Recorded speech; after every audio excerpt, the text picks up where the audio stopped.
دیکھیے اللہ تبارک و تعالیٰ کے پیارے حبیب علیہ الصلوۃ والسلام جو کچھ لے کر آئے، یعنی شریعت کی صورت میں جو کچھ لے کر آئے، اس پر عمل کرنا یہ ہر مسلمان مرد ہو یا عورت ہو اس پر لازم و ضروری ہے۔ قرآن اور حدیث سے ہٹ کر اگر کوئی شخص کہتا ہے کہ یہ عمل کرنا اسلام ہے یا شریعت ہے، اس کی نفی کی جائے گی، اس کو نہیں مانا جائے گا۔ کوئی بھی بات ہمارے معاشرے میں چل رہی ہو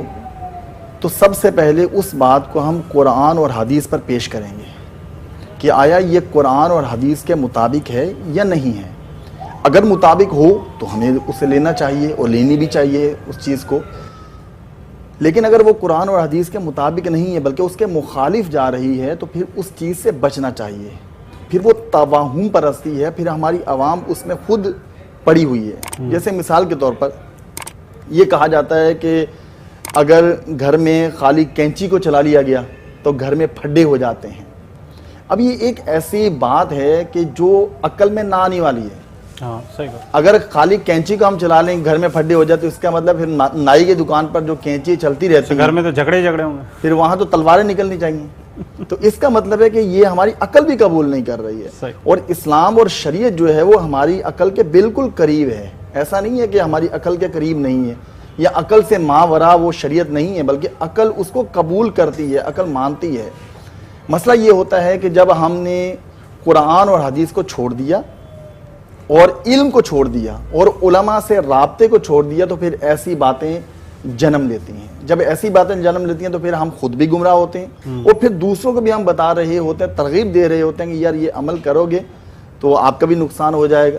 یا اگر گھر میں جھاڑو دے دو گے مغرب کے بعد یا رات میں جھاڑو دو گے تو تمہارے رزق میں بے برکتی ہو جائے گی۔ تو اگر رزق میں بے برکتی ہونا اس جھاڑو کا کمال ہے تو آپ مجھے بتائیں کہ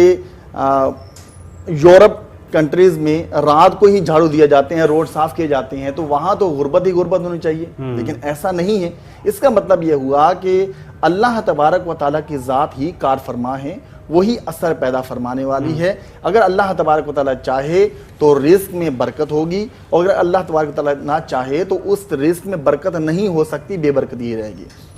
اور سب سے پہلے ہم اپنے اعمال کو دیکھیں،